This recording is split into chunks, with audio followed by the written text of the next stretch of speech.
नमस्कार दोस्तों। आज हम पढ़ेंगे 7th क्लास के हिस्ट्री के यूनिट 4 मुगल साम्राज्य। मध्यकाल में किसी भी शासक के लिए भारतीय उपमहाद्वीप जैसे बड़े क्षेत्र पर जहां लोगों एवं संस्कृतियों में इतनी अधिक विविधताएं हों, शासन कर पाना अत्यंत ही कठिन कार्य था।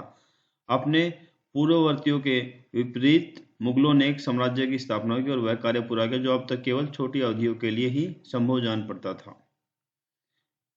इन लाइनों का अभिप्राय ये है कि इससे पहले भारत में एक संगठित साम्राज्य नहीं था जिसको इसने पूरा किया, मुगलों ने पूरा किया। 16वीं सदी के उत्तरार्ध से इन्होंने दिल्ली और आगरा से अपने राज्य का विस्तार शुरू किया और 17वीं शताब्दी में लगभग संपूर्ण महाद्वीप पर अधिकार प्राप्त कर लिया। उन्होंने प्रशासन के ढांचे तथा शासन संबंधी जो विचार लागू किए वे उनके राज्य के पतन के बाद भी टिके रहे। मतलब जो उन्होंने इमारतें बनवाई, जो उन्होंने शासन प्रणाली स्थापित की थी, वो उनके राज्य के पतन के बाद भी टिकी रही। आज जो लाल किले से जो प्रधानमंत्री झंडा फहराते हैं, वो लाल किला मुगलों की ही देन है। यह एक ऐसी राजनीतिक धरोहर थी जिसके प्रभाव से उपमहाद्वीप में उनके पश्चात आने वाले शासक अपने आप को अछूता न रख सके। आज भारत के प्रधानमंत्री स्वतंत्रता दिवस पर मुगल शासकों के निवास स्थान दिल्ली के लाल किले की प्राचीर से राष्ट्र को संबोधित करते हैं। ये आप देख सकते हो, लाल किले की फोटो है जहां से प्रधानमंत्री झंडा फहराते हैं और जनता को संबोधित करते हैं। अब हम जानते हैं कि मुगल कौन थे। मुगल दो महान शासक वंशों के वंशज थे। माता की ओर से वो मंगोल शासक चंगेज खान, जो चीन और मध्य एशिया के कुछ भागों पर राज करता था, के उत्तराधिकारी थे। पिता की ओर से वे ईरान, इराक व वर्तमान तुर्की के शासक तैमूर के वंशज थे। परंतु मुगल अपने आप को मुगल या मंगोल कहलवाना पसंद नहीं करते थे। ऐसा इसलिए था क्योंकि चंगेज खान से जुड़ी स्मृतियां सैकड़ों व्यक्तियों के नरसंहार से संबंधित थी। यही स्मृतियां मुगलों के प्रतियोगियों उज़्बेकों से भी संबंधित थी। दूसरी तरफ मुगल तैमूर के वंशज होने पर गर्व का अनुभव करते थे, ज्यादा इसलिए क्योंकि उनके इस महान पूर्वज ने 1398 में दिल्ली पर कब्जा कर लिया था। 1398 में तैमूर ने भारत पर आक्रमण किया था। उस समय दिल्ली पर तुगलक वंश का शासन था और तुगलक वंश का शासन भी लगभग खत्म होने वाला था, वो चरमरा रहा था। दो शासक राज्य कर रहे थे, आधा आधा राज्य एक शासक, आधा राज्य एक शासक। तो तैमूर के आक्रमण ने तुगलक वंश के शासन को खत्म कर दिया और उसके बाद सैयद वंश का शासन आया।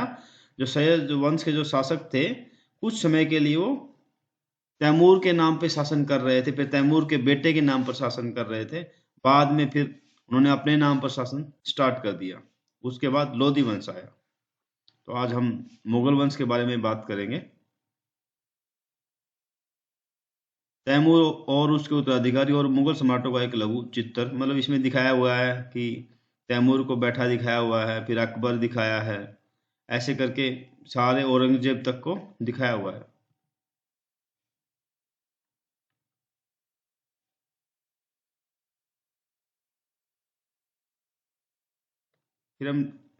फिर हम डिस्कस करेंगे मुगल सैन्य अभियान। प्रथम मुगल शासक बाबर ने जब 1494 में फरगना राज्य का उत्तराधिकार प्राप्त किया तो उसकी उम्र केवल 12 वर्ष की थी। तो बाबर ने जब शासन करना स्टार्ट किया तो उसकी उम्र कितनी थी? 12 वर्ष की। मंगोलों की दूसरी शाखा उज़्बेकों के आक्रमण के कारण उसे अपनी पैतृक गद्दी छोड़नी पड़ी। मतलब जो बाबर था वो फरगना से संबंधित था, फरगना उसकी पैतृक जागीर थी, लेकिन जो बाकी जो उसके जो प्रतिद्वंदी थे उनके कारण उसको फरगना छोड़ना पड़ा और उसने कहाँ का अपना शासन स्थापित किया? काबुल में। 1504 में उसने काबुल पर कब्जा कर लिया। उसने 1526 में दिल्ली के सुल्तान इब्राहिम लोदी को पानीपत के युद्ध में हराया और दिल्ली और आगरा को अपने कब्जे में कर लिया।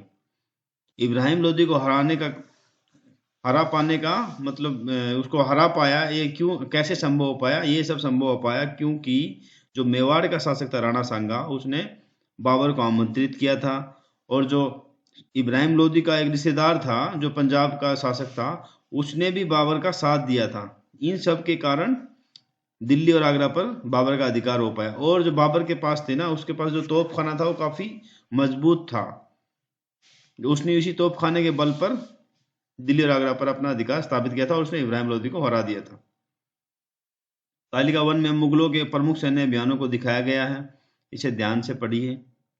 क्या आप इस लंबे घटनाक्रम में कोई पुनरावृत्ति ढूंढ सकते हैं? उदाहरण के लिए आप ये गौर करिए, अफगान मुगल सत्ता के लिए तत्कालिक खतरा थे। मुगलों और अहम सिक्कों, मेवाड़ और मारवाड़ के संबंधों पर भी गौर करें। सफावी दौरान से अकबर और हुमायूं के संबंधों में क्या अंतर था?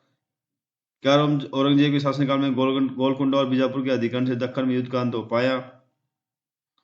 16वीं शताब्दी युद्धों में तोप और गुलाबारी का पहली बार इस्तेमाल हुआ। बाबर ने इसका पानीपत की पहली लड़ाई में प्रभावी ढंग से प्रयोग किया। जो मैंने आपको बताया ना, तो इन चित्रों पर गौर करना है और अपने विचार व्यक्त करने हैं।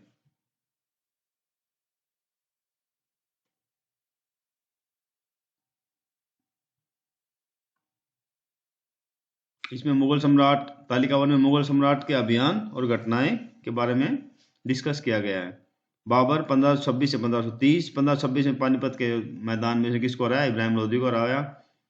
1527 में कानवा में राणा सांगा को हराया। मैं बताया ना, राणा सांगा ने उसको किस लिए इन्वाइट किया था कि उनकी क्या आपस में क्या बोलते हैं समझौता हुआ था। राणा सांगा उसका समझौता ये हुआ था कि आप आक्रमण करो, इब्राहिम लोदी का हराओ, दिल्ली को लूटो और वापस चले जाओ और मेरे को दिल्ली पर शासन करने दो। लेकिन बाबर को लालच आ गया, बाबर वापस नहीं गया, इसलिए फिर 1527 में बाबर और राणा सांगा का युद्ध हुआ। 1528 में उसने किसके साथ युद्ध किया? चंदेरी में राजपूतों को हराया।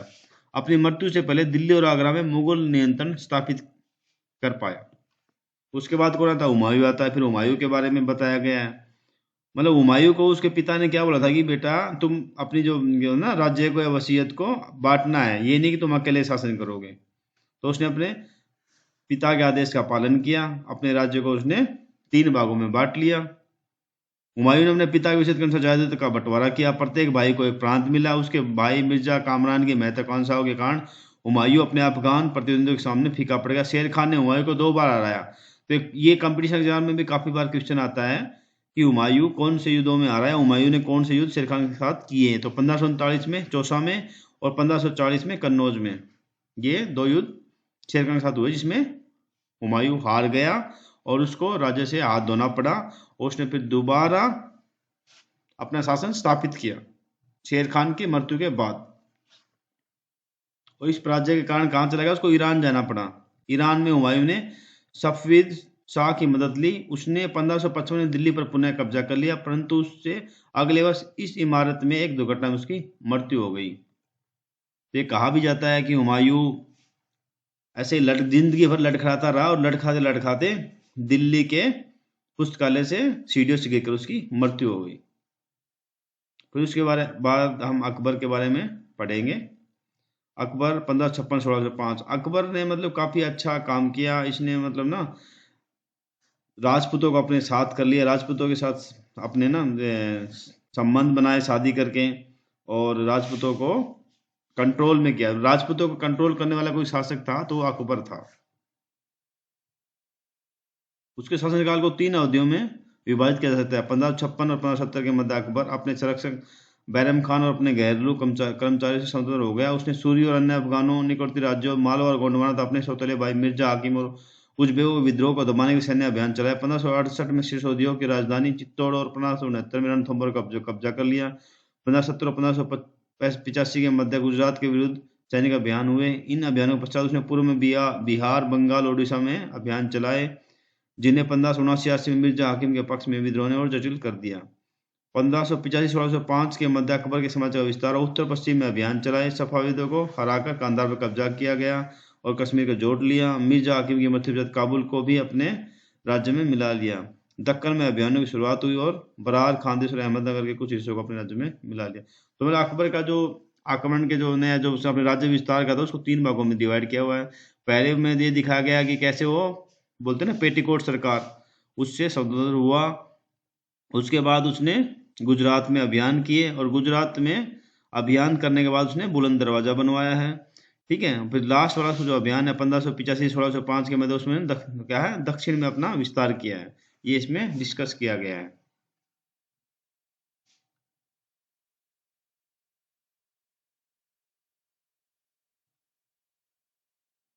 ये आगे फिर जहांगीर के बारे में दिखाया गया है। जहांगीर को देखो फोटो में दिखाया हुआ है। जहांगीर का शासन था 1605 से 1627 ईस्वी तक। जहांगीर ने अकबर के सैन्य अभियानों को आगे बढ़ाया। मेवाड़ के सिसोदिया शासक अमर सिंह ने मुगलों की सेवा स्वीकार की। मतलब जो सिसोदिया शासक थे अभी तक, मतलब उन्होंने घुटने नहीं टेके थे। जहांगीर ही ऐसा पहला शासक था जो सिसोदिया, मेवाड़ के सिसोदियों को हरा पाने में सफल हो पाया और उनको घुटने टेकने पर मजबूर किया, और अमर सिंह ने मुगलों की सेवा स्वीकार की। इसके बाद सिखों, अहोमों और अहमदनगर के खिलाफ अभियान चलाए गए जो पूर्णतः सफल नहीं हुए। आप लोगों को बता दूं, जो मेवाड़ है, आप लोगों को बता दूं कि जो महाराणा प्रताप के बारे में आप सुनते हो, महाराणा प्रताप मेवाड़ के ही शासक थे और अकबर ने काफी बार उनके खिलाफ युद्ध किया, लेकिन खुद अकबर कभी लड़ने नहीं जाता था। वो राजपूतों को ही राजपूतों से लड़ाता था, राजपूतों को ही सेनापति बना के मेवाड़ में भेज देता था लड़ने के लिए, कि आपस में राजपूत राजपूत लड़ ले और मेरा काम आसान हो जाए। लेकिन सिसोदिया को वंश को, या मतलब बोलते ना मेवाड़ के शासकों को अकबर काबू नहीं कर पाया, लेकिन जहांगीर इसमें सफल हो गया और अमर सिंह ने मुगलों की सेवा स्वीकार कर ली। इसके बाद सिखों, अहोमों और अहमदनगर के खिलाफ अभियान चलाए गए जो पूर्णतः सफल नहीं हुए। जहांगीर के शासन के अंतिम वर्षों में राजकुमार खुर्रम, जो बाद में सम्राट शाहजहां कहलाया, ने विद्रोह किया। जहांगीर की पत्नी नूरजहां ने शाहजहां को हाशिए पर धकेलने का प्रयास किया जो असफल रहे। फिर शाहजहां की फोटो दिखाई गई है, शाहजहां के अभियान दिखाए गए हैं। दक्खन में शाहजहां के अभियान जारी रहे। अफगान अभिजात खान जहान लोदी ने विद्रोह किया और पराजित हुआ। अहमदनगर के विरुद्ध अभियान हुआ जिसमें बुंदेलों की हार हुई और छापा कब्जा कर लिया गया। उत्तर पश्चिम में बल्ख पर कब्जा करने के लिए उज़्बेकों के विरुद्ध अभियान हुआ जो असफल हुआ। परिणाम स्वरूप कंधार सफाविदों के हाथ में चला गया। 1632 में अंततः अहमदनगर को मुगलों के राज्य में मिला लिया गया और बीजापुर की सेनाओं ने सुलह के लिए निवेदन किया। 1657 से 1658 में शाहजहां के पुत्रों के बीच उत्तराधिकारी को लेकर झगड़ा शुरू हो गया। इसमें औरंगजेब की विजय हुई और दारा शिकोह समेत उसके तीनों भाइयों को मौत के घाट उतार दिया गया। शाहजहां को उसकी शेष जिंदगी के लिए आगरा में कैद कर दिया गया। तो ये दिखाया गया कि शाहजहां ने दक्षिण में अभियान किए, अहमदनगर को मुगलों के राज्य में मिलाया गया। जो बीजापुर है उन्होंने भी सुलह के लिए निवेदन किया है, ठीक है। और उत्तराधिकार में कौन सफल हुआ? औरंगजेब सफल हुआ। और शाहजहां ऐसा शासक था जिसको उसके बेटे ने कैद करके, शाहजहां को कैद करके मुसमन बुर्ज में रखा गया। फिर हम आगे डिस्कस करें औरंगजेब के बारे में। औरंगजेब का शासनकाल था 1658 से 1707। 1663 में उत्तर पूर्व में अहोमों की पराजय हुई, परंतु उन्होंने 1680 में पुनः विद्रोह कर दिया। उत्तर पश्चिम में यूसुफजई और सिखों के विरुद्ध अभियानों को अस्थायी सफलता मिली। मारवाड़ के राठौर राजपूतों ने मुगलों के खिलाफ विद्रोह किया। इसका कारण था उनकी आंतरिक राजनीति और उत्तराधिकार के मामलों में मुगलों का हस्तक्षेप। मराठा सरदार शिवाजी के विरुद्ध मुगल अभियान प्रारंभ में सफल रहे, परंतु औरंगजेब ने शिवाजी का अपमान किया और शिवाजी आगरा स्थित मुगल कैद खाने से भाग निकले। उन्होंने अपने को स्वतंत्र शासक घोषित करने के पश्चात मुगलों के विरुद्ध पुनः अभियान चलाए। और जो अकबर था, जो औरंगजेब का बेटा था, उसने स्वयं विद्रोह किया और वो मराठों से जा मिला था। अकबर के विद्रोह के पश्चात औरंगजेब ने दक्खन के शासकों के विरुद्ध सेनाएं भेजी। 1685 में बीजापुर, 1687 में गोलकोटा को मुगलों ने अपने राज्य में मिला लिया। 1698 में औरंगजेब ने दक्खन में मराठों, जो छापामार पत्ती का उपयोग करते थे, के विरुद्ध अभियान का प्रबंध स्वयं किया। औरंगजेब को उत्तर भारत में सिखों, जाटों और सतनामी, उत्तर पूर्व में अहोमों और दक्खन में मराठों के विद्रोह का सामना करना पड़ा। औरंगजेब के समय में इतने विद्रोह हुए क्योंकि उसने अपना शासन को इतना ज्यादा बढ़ा लिया था कि उसको कंट्रोल नहीं कर पा रहा था। वो दक्खन में जाता तो उत्तर में विद्रोह हो जाते, और उसका सारा समय दक्खन में ही निकला है और दक्खन में ही उसको मृत्यु प्राप्त हो गई। उसके सारे युद्ध दक्खन में मराठों के खिलाफ ही चले थे और वो मराठों को कंट्रोल नहीं कर पाया, क्योंकि मराठों को कौन कंट्रोल, मतलब मराठों का शासक कौन था? शिवाजी। और शिवाजी के बारे में आप लोग जानते ही होंगे कि वो न हारने वाले इंसान थे।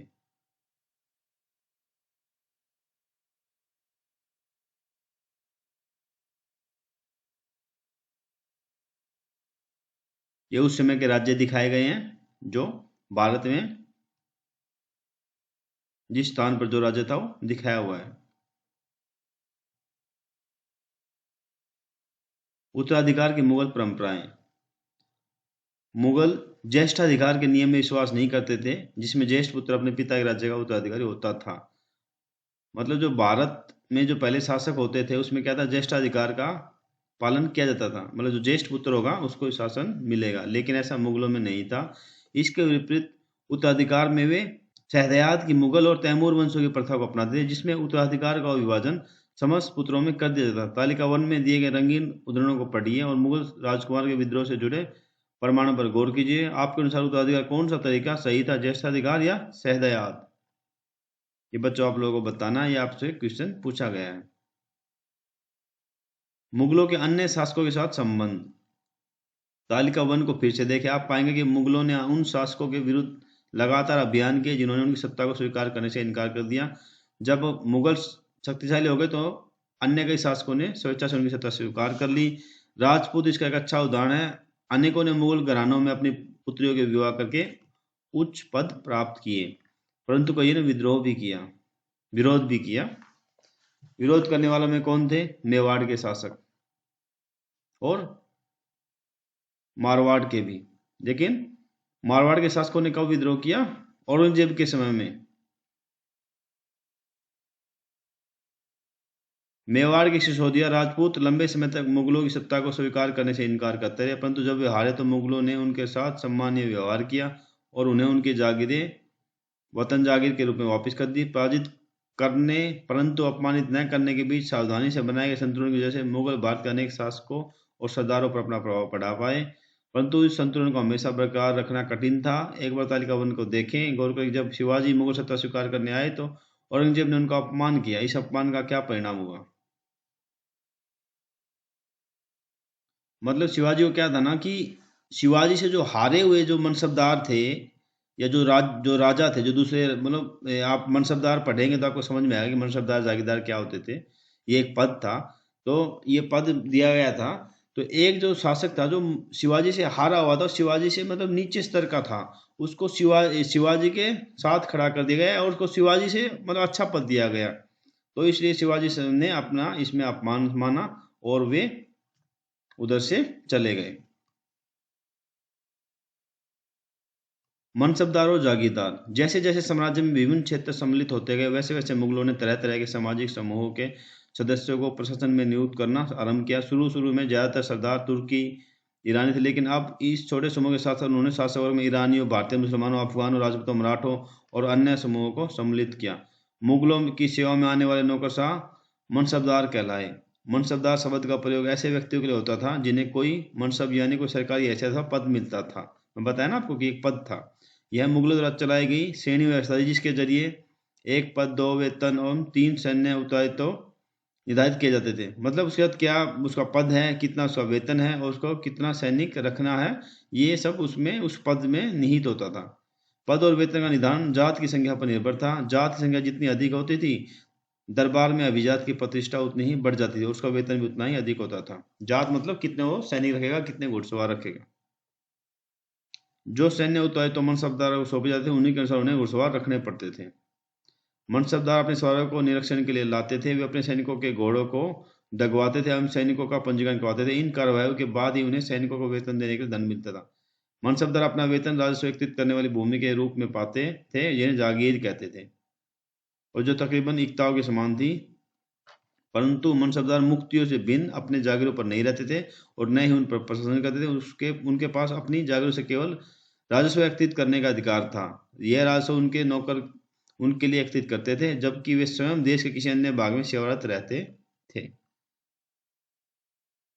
और जो उनकी जो जागीर थी, मतलब जागीर होती है जो पैतृक उनकी मिलती है, ठीक है, जो उनके बाप दादाओं के पास थी, जो अभी उनके पास है, उस जागीर से उनको राजस्व वसूलने का अधिकार था। वो कौन वसूलते थे? उनके नौकर वसूलते थे। वो खुद तो कहीं और ही, उनको कहीं और ही ड्यूटी मिली होती थी, वो उधर शासन कर रहे होते थे और अपना काम कर रहे होते थे। अकबर के शासनकाल में इन जागीरों का सावधानीपूर्वक आकलन किया जाता था ताकि इनका राजस्व मनसबदार के वेतन के तकरीबन बराबर रहे।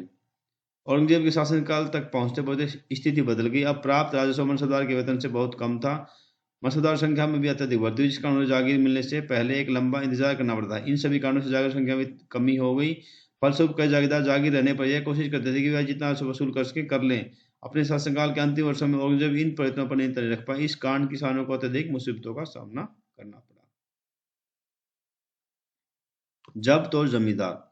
मुगलों की आमदनी का प्रमुख साधन किसानों की उपज से मिलने वाला राजस्व था। अधिकतर स्थानों पर किसान ग्रामीण कुलीनों यानी कि मुख्य स्थानीय सरदारों के माध्यम से राजस्व देते थे।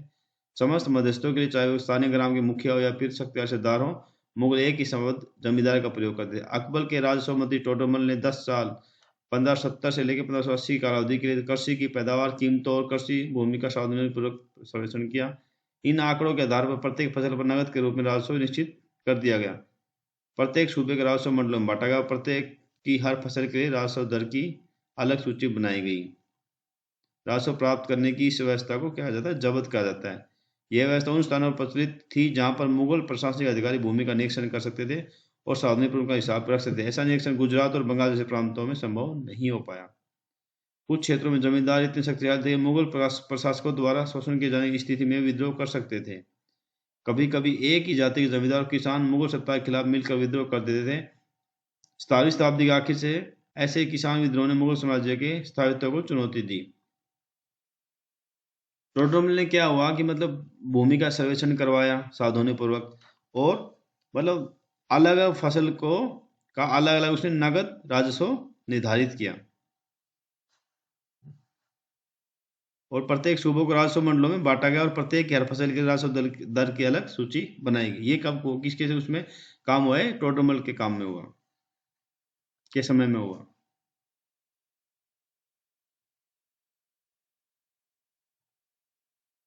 अकबरनामा और आईन अकबरी। अकबर ने अपने करीबी मित्र और दरबारी अबुल फजल को आदेश दिया कि वह उसके शासनकाल का इतिहास लिखें। अबुल फजल ने यह इतिहास 3 जिल्दों में लिखा और उसका शीर्षक है अकबरनामा। तो क्वेश्चन आता है कंपटीशन एग्जाम में कि अकबरनामा किसने लिखी, तो अकबरनामा किसने लिखी, अबुल फजल ने लिखी। पहली जिल्द में क्या लिखा उसने, अकबर के पूर्वजों का बयान है, और दूसरी अकबर के शासनकाल की घटना विवरण देती है। तीसरी जिल्द आईन अकबरी है, इसमें अकबर के प्रशासन, घराने, सेना, राजस्व और साम्राज्य के भूगोल का ब्यौरा मिलता है। इसमें समकालीन भारत के लोगों की परंपरा और संस्कृति का विस्तृत वर्णन है। आईन अकबरी का सबसे रोचक आयाम है विविध प्रकार की चीजों, फसलों, पैदावारों, कीमतों, मजदूरी और राजस्व का सांख्यिक विवरण। अबुल फजल से अकबरनामा लेते हुए अकबर, ये दिखाया हुआ चित्र में ना, अबुल फजल से अकबरनामा लेते हुए अकबर। ठीक है दोस्तों, आज के लिए इतना ही था। बाबर ने अपनी आत्मकथा बाबरनामा लिखी है, जिसमें उन्होंने भारत की जलवायु का, भारत की क्या बोलते ना, तो बाबर ने वर्णन किया है भारत की जलवायु का, जड़ी बूटियों का, और भारत में मौजूद शक्तिशाली शासक जैसे विजयनगर के कृष्णदेवराय का, और मेवाड़ के राणा सांगा का, गुजरात का। ठीक है बच्चों, तो नेक्स्ट क्लास में हम आगे का भाग पढ़ेंगे। Thank you.